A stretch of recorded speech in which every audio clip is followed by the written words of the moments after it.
Hey guys, hello everyone. Welcome to Joining Academy, all of you. So in the previous few videos, we have talked about the elimination reaction where we have literally talked about all the important aspects of E2 reaction, the Sadzeff product, Hoffman product, and the reaction of cyclohexanes, and also what is the stereochemical requirement. Now we are going to move onwards and we look at E1 reactions. Although they are very simple, but then there is still a question of regioselectivity which is being asked on the E1 reaction. All right, I hope that you are able to compare it really nicely now, the SN2 and E2 reaction, since you have got both the data, like how SN2 reaction is, how E2 reaction is going to be. Right, so in this particular video, we are going to focus on the E1 reaction, E1cb elimination, and we will also see a little bit of fragmentation reaction. These three important things we are going to discuss. All right. So yeah, let's start the session. So first thing is we are talking about E1 elimination reaction. Now it is the second kind of elimination reaction that alkyl halides can undergo. All right. E1 reaction. So E1 stands for elimination unimolecular.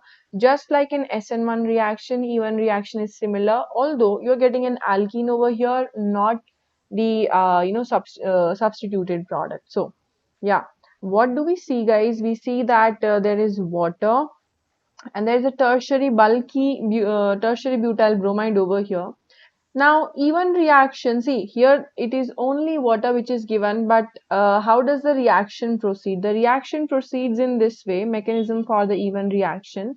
First of all, the alkyl halide dissociates, forming a carbocation. Very basic thing that this alkyl halide, the bromide is going to leave and it's going to give you a carbocation. That step is slow, alright, self-driven step, it is slow, and that's why you are going to get a carbocation like this one. Alright. Now from this carbocation, the loss of a proton is very easy, and that's why water or any other solvent or a base is going to pick up this proton from here, and the proton fall is going to be very quick. So this is your alkene.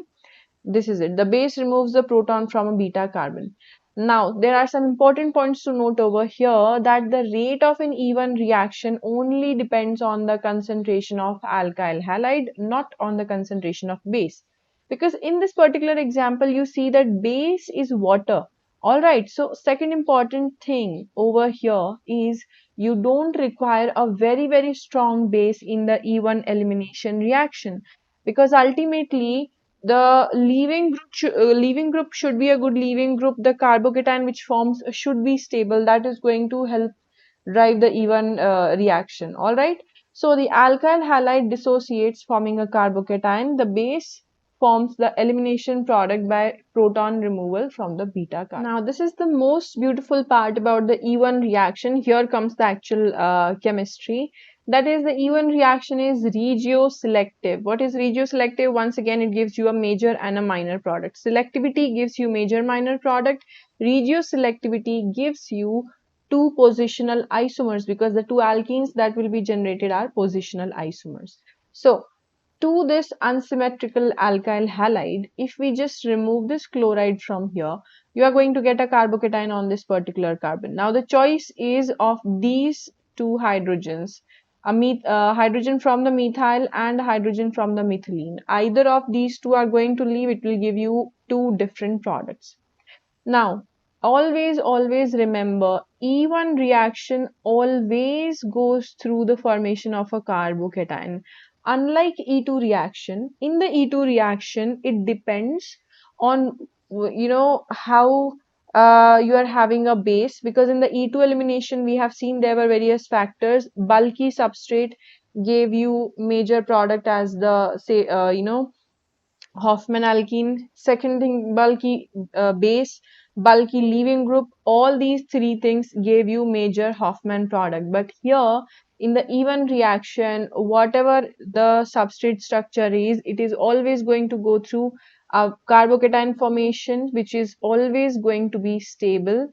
And that's why it always maximum times, as if there is a choice, it gives you a more stable alkene or a Sadzeff alkene. All right, maximum times it is going to give you a major Sadzeff alkene.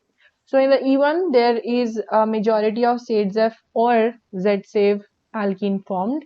In the E2, it depends on various conditions. You have seen them already. Okay. So yes, how it is shown over here, this is the carbocation which is shown on this particular carbon.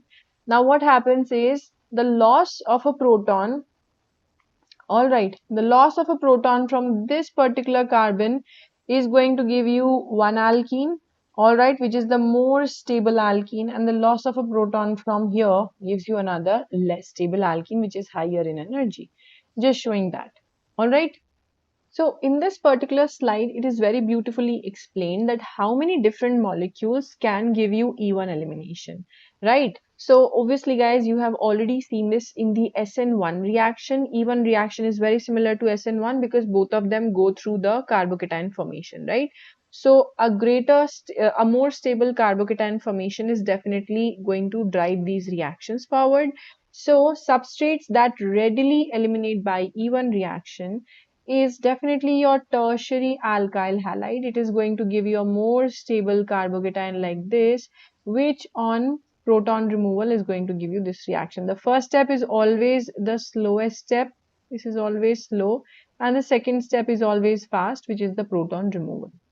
Secondly, the the allylic halide like this. And see, it is also allylic and secondary. So secondary allylic is more preferred as compared to primary allylic, definitely.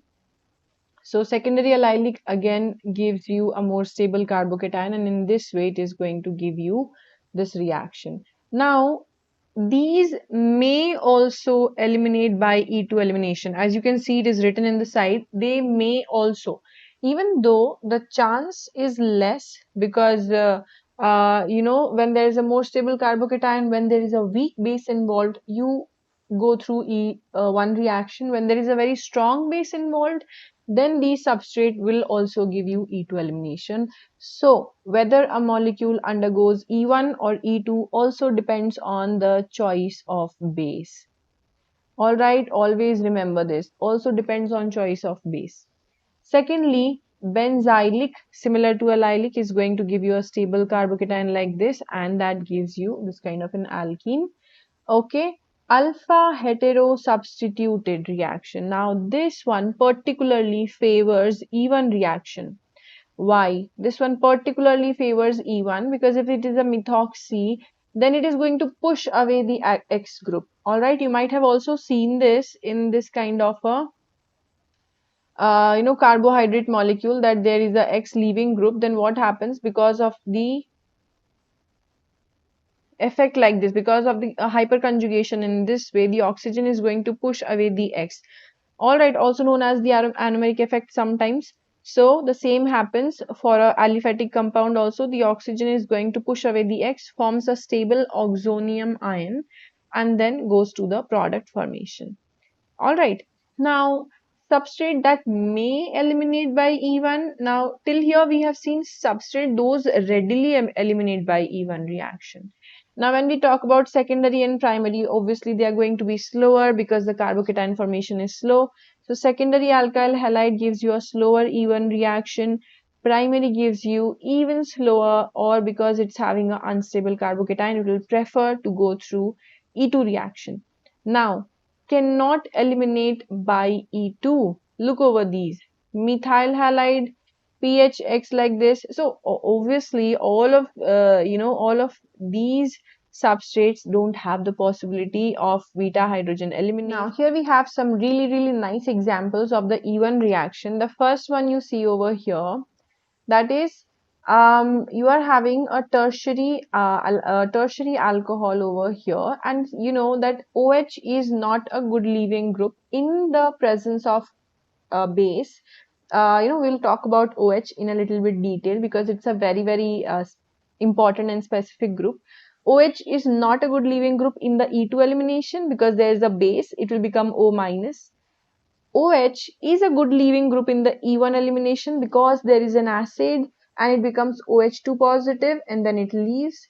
OH will be a good leaving group in the E1cb elimination. Alright, we'll see all of these things if once we go onwards. So we are taking TSOH and acetone. Now a lot of students confuse between TSOH and TSCl. Guys, TSCl is tosyl chloride, and when you get TSCl means the OH is going to be converted to OTS because the Cl has left from here. But if it is TSOH, that is sulfonic acid, it's only an acid which is going to provide you the extra proton like this. Okay, so this is going to leave, it has become a good leaving group now. Followed by that, you are picking up a proton from this particular carbon or this methyl, right? Both of these methyls you're picking up a proton from, and this is your major product. Now three more steps to the synthesis of a particular compound. We're not going into that, but this is going to be the major product after in this reaction. There is a molecule like this, norbornene system, that is a cyclic bicyclic compound. Now, in the presence of an acid, it is going to definitely convert the OH into OH2, and then it is going to leave. A carbocation could form, but it will not form. Why? Because first thing is OH2, uh, in one of the possibilities it can leave, but in the other possibility the water molecule which is present can remove the extra proton from here, and then it can let the molecule be as it is, right? Why is that so? Why so much effort? Because if you get a carbocation like this, it is going to be very, very unstable because of the Bread's rule. We cannot form a carbocation on the bridging position. If the ring was more flexible, if the ring was having, let's say, more number of carbons over here on the bridge or over here, then it is more flexible, it becomes planar, tends to go towards planarity. But this is a very small one, so bridgehead carbocation is not possible. So this compound does not undergo elimination either through E1 or E2. You will never see an alkene like this, never ever. All right, here we have the E1cb mechanism, and it's again a very, very important type of mechanism. So we have seen a lot of examples of E1cb. We have been asked questions on this. So how does it go through? E1cb means elimination unimolecular through conjugate base formation. So this is elimination and unimolecular. So behaves like a unimolecular reaction. That is, again, in the rate law, it's going to have only the dependence on the substrate structure. Let's see how it is going to be. No, actually, in the rate law, the substrate structure and the base, both of these are going to contribute, but still it is, it is said that E1 elimination ka rate dekh ke lagta hai it is a second order reaction, but why is it named as E1? All right, it is so because in the rate determining step, the molecule, only one substrate molecule is required. So you will see how it is going through. So first thing, you require a base for the removal of the alpha proton of a beta halocarbonyl. You see, this is alpha and this is beta. So on the beta position of the carbonyl, you are having a halogen, as you can see over here. Now, a base is required in the first step, but the acid-base reaction which like takes away a proton is fast. It is not the rate determining step. All right, second thing is stabilized anionic intermediate is formed. Now this intermediate is going to lose the halogen just like in SN1 or E1 reaction because it is itself now losing the halogen. All right, so you have the alpha beta unsaturated carbonyl now. You actually removed a H and a X from this whole molecule. Now the thing is, what could be this X? X could be halogens, X could be some other leaving group like good leaving groups, but X could also be a OH. All right.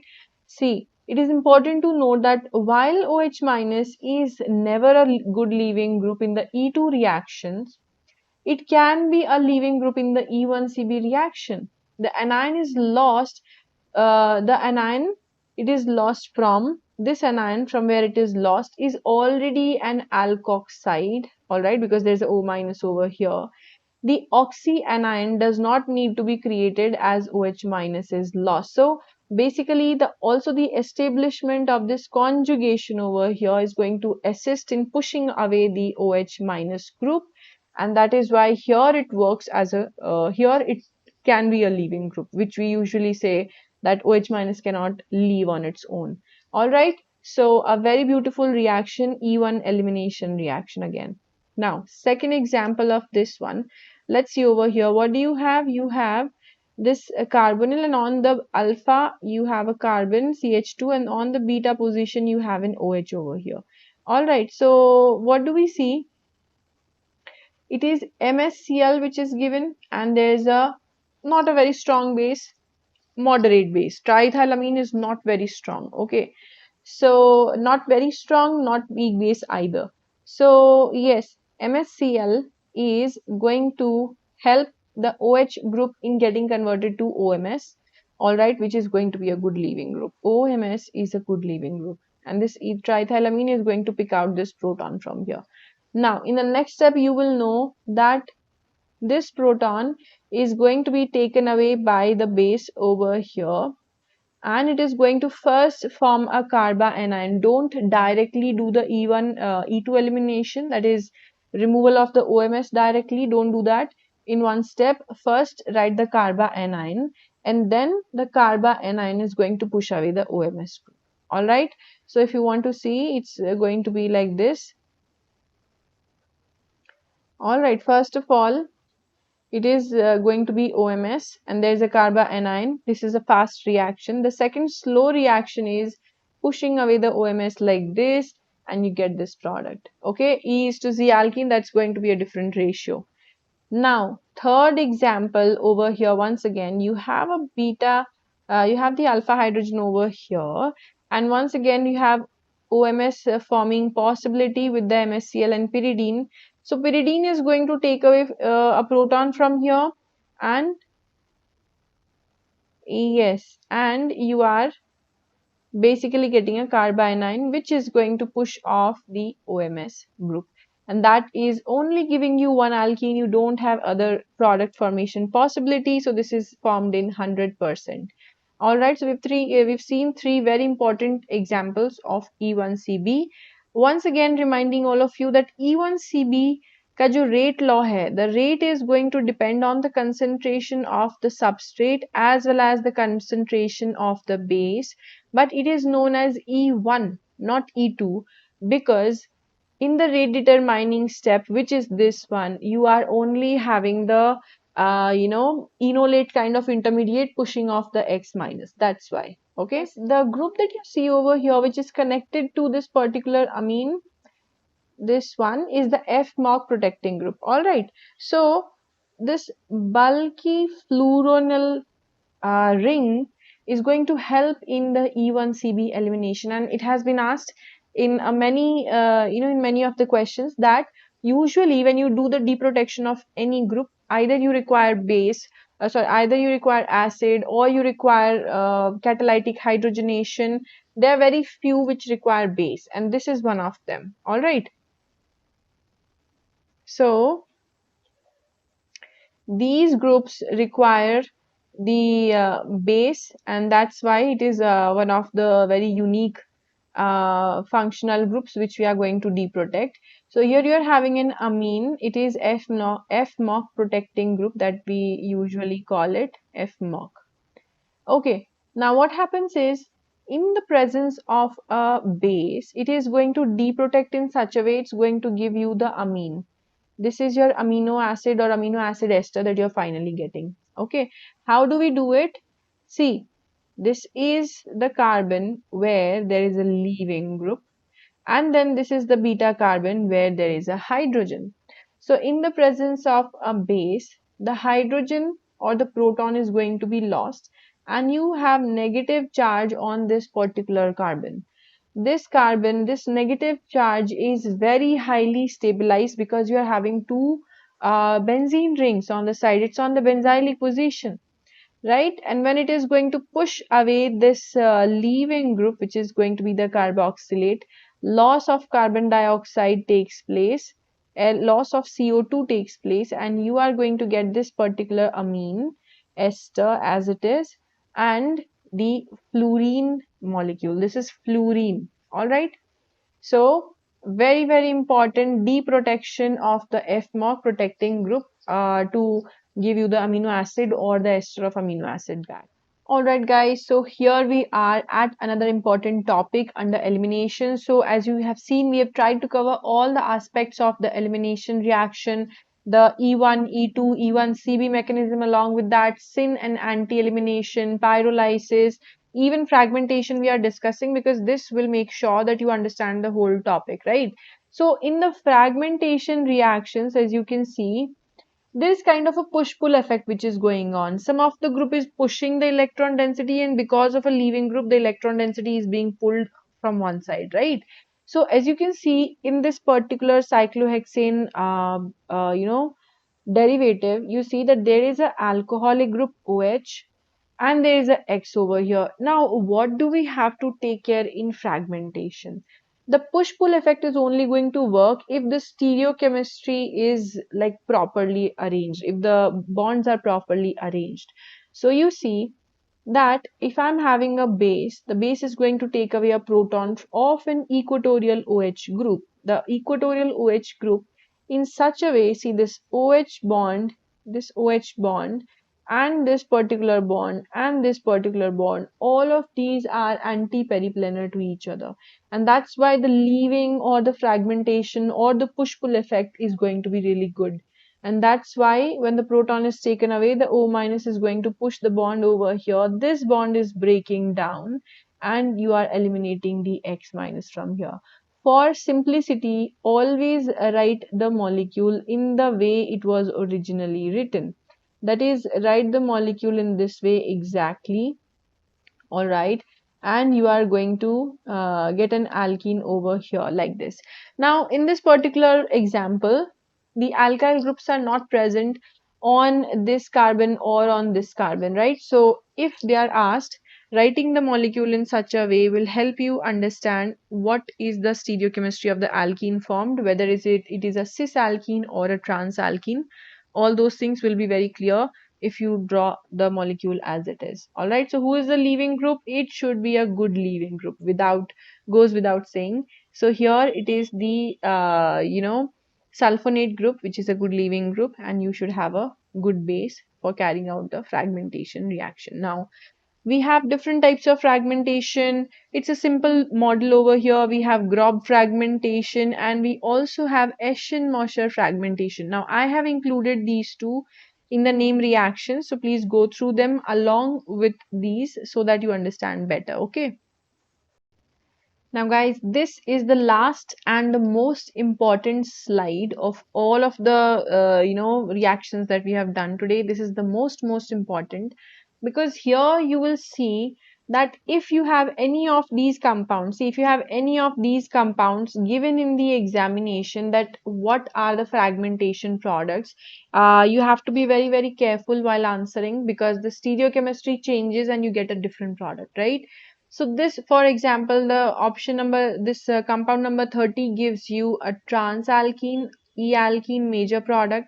Compound 31 gives you a Z-alkene as a major product. And the last one is not able to do elimination. We will see why. Okay, so very important. First thing, the example number 30 is a trans decalin system. As you can see, the hydrogen is above and the OH is below. So if you are trying to draw trans decalin, it is very simple. Drawing a trans decalin system is the easiest thing that you can do. Just connect these two rings like this. Okay, one below and one above like that. Very simple. So trans decalin आपने draw कर लिया है. OH is below on this junction and the hydrogen is above on this particular junction. Fine. Now what happens next is this OTS group is on the next carbon and it is above, and you see that on this particular carbon above can only be equatorial, right? You have drawn it very well. So after drawing it, you see the criteria is fulfilled or not. What is the criteria of fragmentation?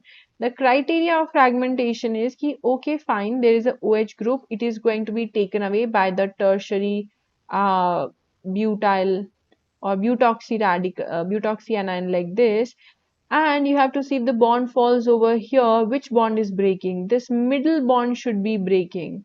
And is this anti-periplanar to the leaving group? If it is, then the fragmentation will take place. Absolutely. So here it is so. So that's why this fragmentation will take place. And as I said, you should be writing the molecule as it is first of all. So yeah, you're going to write the molecule as it is. Ye raha. So when I said as it is, there is going to be a double bond formed over here. So where is the double bond? Exactly over here. All right, and there you have a carbonyl. Okay, so you will see at what position the double bond is. So this is the carbonyl 1, 2, 3, 4, and 5. So 1, 2, 3, 4, and 5. So on the 4 and 5 position, you have the double bond and it should be trans. This is how you draw in simple terms. First, you always have to draw in this way. Just keep it as it is and break the middle bond. Okay. Second one, let's move on to the second one. Very, very simple example. All right, there you go. Second one is a cis decalin system. Over here you see, and it is a little bit difficult to draw the cis decalin. So most of the times we draw the cis decalin in such a way that both the groups must be above, but here they are below. So be careful about this. Both the OH and the hydrogen are below. So cis decalin is going to be like this, that this is the OH below, this is the hydrogen below. All right. But fine, not a problem. Just on the second carbon, we are going to write the OTS is above. Now the question is, once again, we check that our criteria is fulfilled or not. That is, if you are using a base over here, it's going to take away the proton from the oxygen. But are we having the bond which breaks anti-periplanar to the leaving group? Where is the leaving group? The OTS is the leaving group, and this is exactly anti-periplanar or parallel to the leaving group. So we are taking away the proton, bond false. This is going to leave as it is. And once again, as I said, you are going to write the molecule as it is. There is a double bond over here. It might take you a little bit of time, but you should write first in the same way. It looks like a bat, but all right, the sign of a batman, but this is necessary because now you see from the carbonyl 1, 2, 3, and 4 and 5. So on the fourth and the fifth, 1, 2, 3, 4, and 5. So on the fourth and the fifth carbon, you are having a Z bond or the cis alkene. All right, very, very important. I just hope that you have figured it out. Very, very important, this one. Okay, so yeah, let's move onwards and let's see another example. I'm erasing this. And let's see the last one. What is the problem with the last one? Why is it not undergoing fragmentation? See, it is a trans decalin over here, which is very good. You can draw a trans decalin, very simple. But on the second carbon, the OTS is below the plane. So if you draw it below the plane, so the first one and the third one are exactly the same, just that the position of OTS is different, as you see. So OTS is below the plane over here, and you see if you want to break this middle bond, then the hydrogen is anti-periplanar. This OTS is not anti-periplanar or parallel to it. So there is going to be no fragmentation. And if there is no fragmentation, then what will happen in the presence of a base? All right, I'm not saying it is not reacting. There is no fragmentation, I said.